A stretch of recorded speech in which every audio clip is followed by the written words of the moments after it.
Bonjour à tous, dans cette vidéo, vous allez voir la correction de l'exercice 2 du chapitre 7 sur les transformations nucléaires.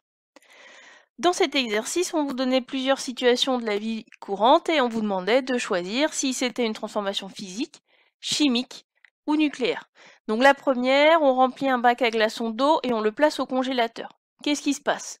On a de l'eau liquide qui va devenir de l'eau solide en forme des glaçons. On observe donc qu'on a un changement d'état.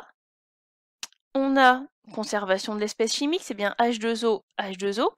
On a conservation des éléments chimiques, 2 atomes d'hydrogène, un atome d'oxygène, pas de problème.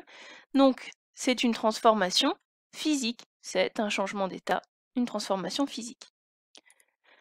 Deuxième phrase, donc dans une centrale électrique, l'uranium 235 se transforme en barium 141 et en krypton 92. Là, qu'est-ce qu'on observe? Qu'on modifie l'élément chimique. L'uranium devient du barium et du krypton. Modification de l'élément chimique, modification de l'atome, même du noyau de l'atome. Là, tout de suite, vous devez vous dire, c'est une transformation nucléaire. Je vous rappelle que nucléaire, ça vient de nucléus, qui veut dire noyau. Et voyons la troisième phrase. Dans une cuve de fermentation, le sucre du jus de raisin se transforme en alcool. Donc là, on est dans la formation du vin, par exemple. Le sucre se transforme en alcool. Donc on a la molécule de sucre qui se transforme en molécule d'alcool.